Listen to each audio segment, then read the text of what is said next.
52% of agents watching this video right now have a spam flag at AT&T, Verizon, or T-Mobile, and it's affecting how many contacts that you're making throughout your day. You don't even know it, okay?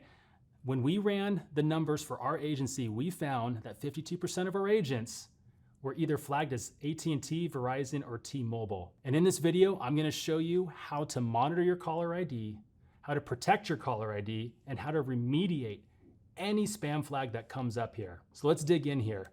When you get a spam flag, 2% of consumers will pick up your call. Now think about that. We've been speaking with agents throughout the past years, and a lot of agents are placing blame on their lead vendor, on their IMO, when in fact, they're flagged as spam, right? They're not getting the contact rates that they want. They're out there complaining that they're not able to get a hold of these leads. And so they must be, bogus leads. This is a ripoff, right? When in fact, a lot of agents are flagged at one of these carriers, even the FTC, or at one of the apps out there where consumers can press a button and mark you as spam. So I'm gonna walk everyone through this today. I'm gonna start with the history of this, what these analytics engines are looking at, how to prevent getting flagged as spam. The biggest piece of this is how to remediate this. This has taken us months to figure out. And through a lot of trial and error, I'm gonna show you exactly how we're getting the most effective remediation when this does happen to you. All right, so let's dig in here. First, let's talk about Stir Shaken. So Stir Shaken came out in about 2020 by the FCC to combat spoofed calls. Those are calls where caller IDs are faked, okay? They're either mirroring the area code that your current phone is in, or they're mirroring another company's to get you to pick up the phone, okay? So what happens is when you make an outbound call now, there's an attestation service, an authentication service. Think of this as the blue check mark at Facebook, Instagram, and Twitter. It's basically verifying you are who you say you are. But for this, it's verifying that you are connected to your phone number. So this is verification that happens on the back end when you're making a phone call. And when you make that call and it gets to the receiving call provider, there's a verification service on their end where they have spam scoring algorithm on there. So whether you use T-Mobile, AT&T, Verizon, they all have different spam scoring algorithms. They don't tell you what those are. You can only figure out through trial and error. We're gonna go through a lot of that today so you understand exactly what will get you marked as spam. And they send that back into the phone. So when you receive the call, it's gone through this authentication service, it's gone through this verification service, and then it hits your phone, and that determines if you're marked as spam or scam or whatever that is, okay? So these are the call behaviors that drive spam flags. Just wanna go over this real quick, okay? Then we'll get into how to monitor your caller ID, how to prevent spam flags, and then how to remediate it, okay? But I want everybody to understand this. So these algorithms, and it's weighted differently by every carrier, but these are the things that these spam algorithm scores are looking at, okay? Abandon rate. This is just calls you make where you don't talk to somebody you abandon. This is, if you're working with dialers that make a call every 2 or 3 seconds until somebody picks up, right? So it may call 2 or 3 times and then hang up and do that thousands of times, okay? That's an abandon rate. Attestation, I'm gonna get to that on the next slide. This is the most important part, and this is action you need to take today, okay? Calls to honeypots. These are phone numbers that the phone service providers, AT&T, T-Mobile, Verizon, even the FTC, that they have there that if you call them, they're not registered anywhere. So if you call one of those phone numbers, you're automatically flagged as spam because they don't register, they don't put them on any forms or anything, okay? Then you have call volume. Call volume is just what it sounds like. If you make too many calls, and you're gonna be flagged as spam. And we're gonna go over those in the best practices on the next slide here, okay? You have crowdsourced data. That's where you get a phone call, you tap a button on your phone, and that will mark you as spam, okay? There's apps out there from Nomo Robo, and there's probably 4 or 5 other big ones out there that you can download on your phone. And if you get a call that you don't like, that you don't know who this person is, you tap a button, and anybody who has those apps, you're marked as spam. Those calls won't even be delivered, okay? Then you have volatile call behavior, just what it sounds like. If you're making 10 calls, then 500 calls, then 200 calls, then 1,500 calls, right? That's volatile call behavior. That is not normal. That's what they deem as spam because it's likely coming from a spam dialer, okay? Then you have TCPA compliance and call times. Basically, you don't want to call before hours, after hours. You don't want to call past 90 days. They can see that, right? They have timestamps. Like when you start calling a phone number for 90 days, they can see this go through, but then you start calling it after 90 days when you're not supposed to call, and it keeps going and keeps going. That's also logged into the spam scoring algorithms, okay? So let's talk about how you can prevent this. So number one, you gotta strive for an A attestation. So your phone service authenticates the phone number and the caller, you, right? So you have to call or contact your phone service provider. If it's Twilio, Dialpad, RingCentral, whatever it is, I know there's dozens of them out there. You need to call and ask them how to get an A attestation. They'll tell you exactly what you need to do. For Twilio, you submit a bunch of forms, right? That verifying you are who you say you are, and within 72 hours, typically, you have an A attestation. And other carriers, like we use Dialpad at Digital BGA just for our internal stuff, not our agents, just our internal stuff. And they automatically give you an A attestation, all right? So contact your phone service provider. That's the number one thing you can do today. That's gonna reduce the amount of spam flags you get. That is the number one thing that they're looking at, is making sure, one, you have an A attestation, okay? There's also a B and a C, and most agents are in the B to C area right now, and you need to get that to an A, okay? It doesn't automatically happen unless some phone carriers do that automatically for you if you register the phone number through them, okay? So that's number one, the most important, okay? The next thing is you wanna use phone numbers only for lead dialing. You wanna protect your core phone number. So what I mean by core phone number is your phone number that you use on your website, on your business card, on your email signature, the one you give to clients and whatever you send them in the mail, the one at the DOI, right? That's your core phone number. You wanna protect that. Do not make outbound calls from that caller ID unless it's to clients that know who you are. If you're calling on leads or referrals, people who don't know who you are, you wanna protect that and use a different phone number. So register one or two other phone numbers that you make your outbound calls from and forward that phone number to your core phone number. So you're still receiving calls there if somebody calls back the caller ID. Now that's a practice that we've put in Digital BGA that's really helped protect our core phone numbers. Moving forward, you want dials under 100 per day, which means if you're making over 100 dials a day, you just gotta rotate your phone numbers. So once you get to 100 dials, rotate to another phone number. If you make another 100 dials, rotate it to another phone number.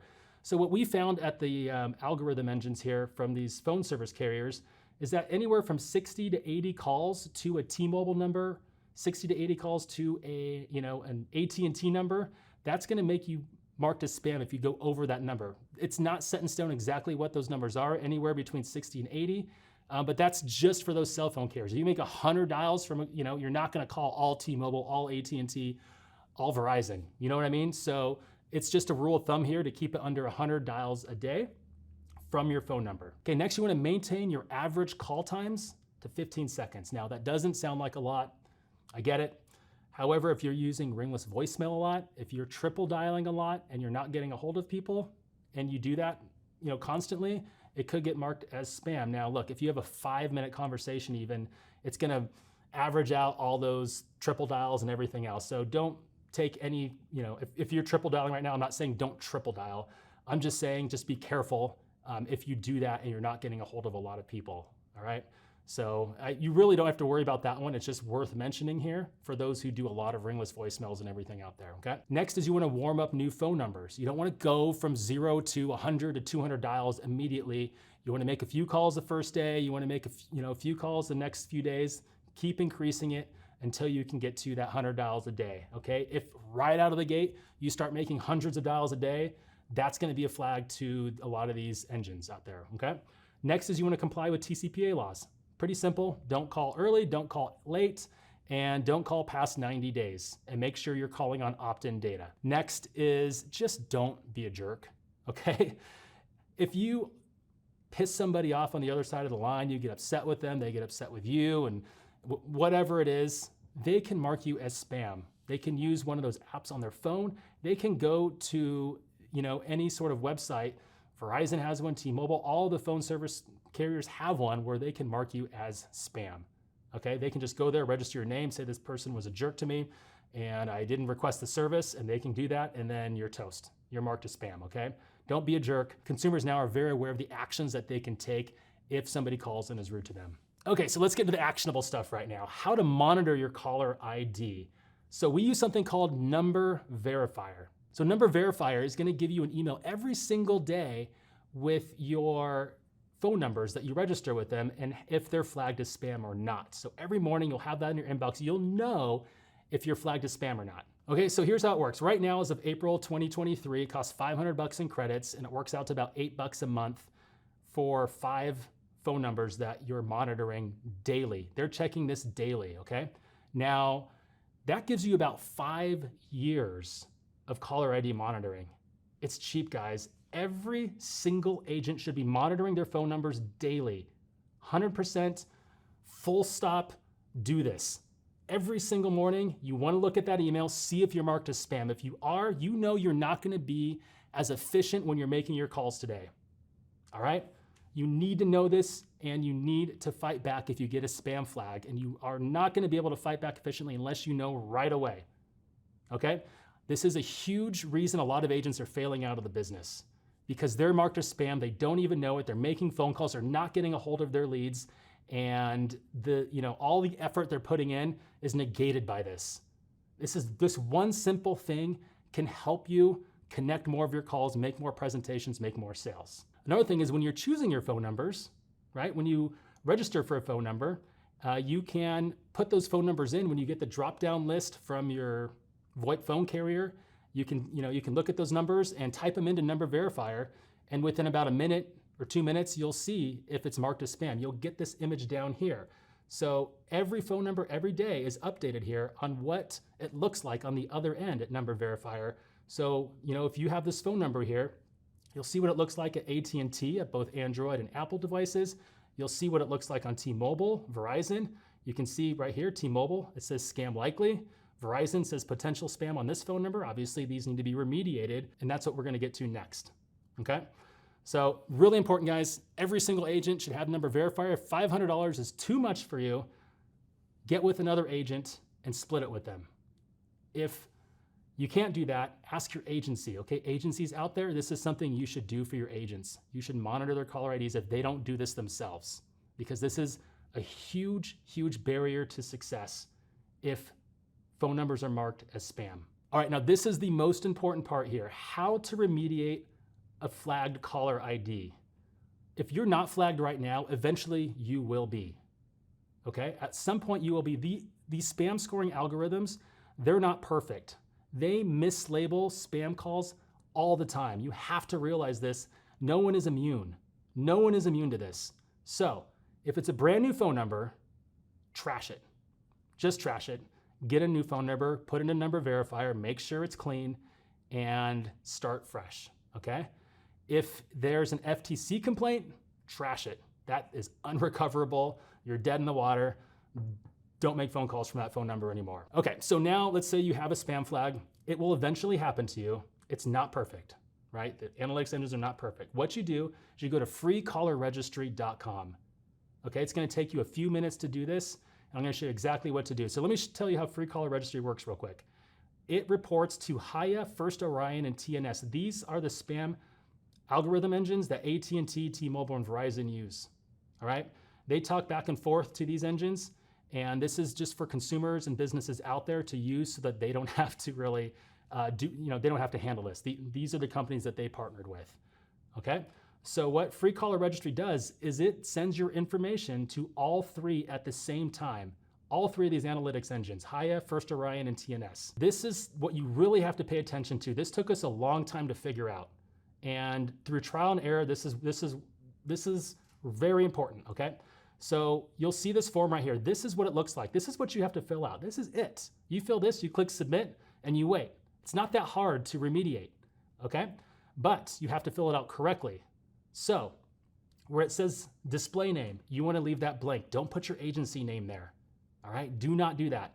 Where it says, I believe my calls are, put other. You're gonna have financial services as an option. That's what we started putting when we first started. That's the wrong thing. They have different industries in there, and they have different sort of scoring algorithms for those industries. If you click other, you're gonna be like at the it'll be much easier to get your spam flag removed. If you're financial services, they have other things that's gonna be much harder to get your spam flag removed. So even though you are insurance, click other. That's kind of a pro tip there that we figured out, and our spam flags being removed shot up once we started doing that, all right? And the last thing here is where it says, please provide further information if you have received specific feedback from customers regarding one or more instances of your phone calls being labeled incorrectly. So that right there, you wanna say, I'm erroneously mislabeled as spam. Like, this is what you wanna put up there. You wanna make your case, but don't. Again, this is going to an analytics engine. A human is not gonna see this. They're not gonna look at your case and say, okay, yeah, this guy's fine, we're gonna do it. This is an analytics engine. And the more you put there, the more it has to analyze, and it's just gonna confuse it. Leave that blank, all right? So those are the three things when you're filling out this form. Everything else, is pretty self-explanatory. Your contact information, your address, your website, all that stuff in there, okay? And another tip here, you can submit this form as many times as you want, okay? So if you get a spam flag this week and you get one next week and the week after, keep submitting this. I know call centers out there that submit this almost every single day. This is going to an analytics engine. Don't think that you submitting this every day is kind of almost confessing that you're making lots of calls, right? Analytics engines know that they're not perfect, that they're mislabeling people, okay? So you can submit these as many times as you want. A lot of call centers that I've talked to outside of insurance, they have thousands of people in their seats. They have somebody there that does this every single day and submits all their caller IDs. They use that choose file to upload, and they submit thousands of caller IDs there every single day to make sure their spam flags are removed. Okay, so you can submit these as many times as you want. Don't think it's a one and done thing. If you get flagged as spam, you can submit this. Don't be scared to go submit happy on this. It's no big deal. We do it all the time here, and it works. If you do that, wait 4 business days. AT&T usually takes 24 hours, the most 48 hours. T-Mobile, Verizon take up to 3 business days. So after 4 business days, if your spam flags aren't removed at number verifier, you go back the 4th business day and it's still there, you need to register at the analytics engine. So go directly to Hiya, First Orion, or TNS. The links here will be posted in the video below this, because I know this AT&T link is tough to copy. So, it's hard to find it on Hiya's website. It's deep in there. So, this link goes directly to where you're supposed to go to fill out a form, right? And, then you go here. It creates a profile, and sometimes you're able to you're able to communicate via email with somebody. Other times it's, you'll get a support ticket sort of response, and you can reply, and you'll get a human response there, and you go through that, okay? So free caller registry is gonna get you 75% of your spam flag removed if you follow these instructions here on filling out the form. The other 25% should get removed after going through these analytics engines. If it doesn't, get a new phone number, all right? So it's really important, you guys. Anybody making phone calls, I don't care if you're making just client calls. I don't care who you are in any industry. If you're in sales, if you're making outbound calls to anything, just clients or even leads, whatever it is, you have got to monitor your caller ID reputation. Get number verifier. If you have to go in on it with somebody, go in on it with somebody. Get that monitoring done. If you're flagged as spam, you know exactly what to do. Follow these remediation steps, and you will get your spam flags removed. If you guys have any questions, leave some comments down here on YouTube. Happy to answer any of them. And if anything changes, we'll make an update video. All right? Hope this helps.